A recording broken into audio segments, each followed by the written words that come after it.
প্রিয় শিক্ষার্থীরা, তোমরা সবাই বোর্ডের দিকে লক্ষ্য করো, বোর্ডে আগে হিসাব করো। আমরা এই ভগ্নাংশের হিসাবটা করবো এখন, ঠিক আছে? মানে ভগ্নাংশের যুগটি করবো। ভগ্নাংশের কি করবো?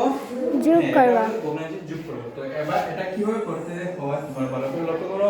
দেখো, প্রথমে আমরা এটা মানে হরগুলো কি করবো? লসাগু নেবো। হরগুলো কি নেবো? লসাগু নেবো আমরা প্রথমে। তো হরগুলো লসাগু নিলে কত হয় দেখো তো। প্রথমে হরগুলো লসাগু 8 আছে 8। যদি সমান থাকে তাহলে হরগুলো লসাগু 8 যা থাকে তা হবে, ঠিক আছে?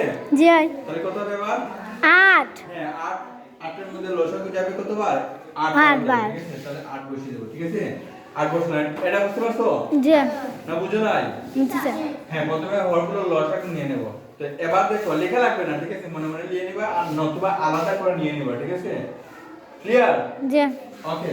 তো এবার দেখো, ভালো করে লক্ষ্য করো, এখানে লক্ষ্য করো। এই লসাগু যেটা পাইছি সেটা দিয়ে প্রথমে কি করব আমরা? 8 কে প্রথমে এই প্রথম হরকে ভাগ দেব। কি দেব? ভাগ দেব। ভাগ দেব, ঠিক আছে? ভাগ দেওয়ার পর উপরেরটা কি করে নেব? গুণ করে গুণ নেব, করে। ঠিক আছে? জি ঠিক আছে? জি। হরটা কি করে? লবটা গুণ করে নেব। ওকে, তাহলে 8 এর মধ্যে যাবে কবার? একবার। 8 একে 8 বার যাবে একবার, ঠিক আছে? তো 1 দিয়ে এবার 9 কে কি করে নেব? গুণ করে নেব। তাহলে 9 কে 9 বসালাম 9, বুঝতে পারছো? জি এখানে চিহ্ন কি আছে? যোগ তাহলে যোগ চিহ্ন দেব, ঠিক আছে? এবার আবার 8 দিয়ে আবার এই 8 কে ভাগ করব। কি করব? ভাগ করব। তাহলে 8 দিয়ে 8 এর ভাগ করলে 8 একে 8 একবার যাবে। কতবার যাবে? একবার। এবার 1 দিয়ে 7 কে কি করে নেব? গুণ করে নেব। একজনের কথা বললে হবে? গুণ করে নেব। মনে থাকে যেন গুণ করব, ঠিক আছে? তাহলে 7 থেকে 7 7, ঠিক আছে? ওকে।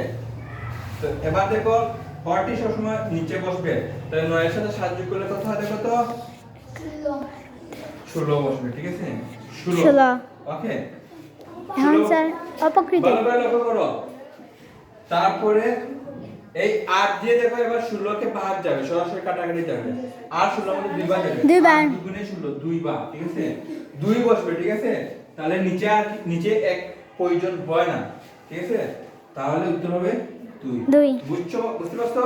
জি এটি হবে আমাদের কাঙ্ক্ষিত উত্তর। 2। বুঝতে পারছো তোমরা? জি ওকে, যদি বুঝে থাকো তাহলে তোমাদেরকে অসংখ্য ধন্যবাদ।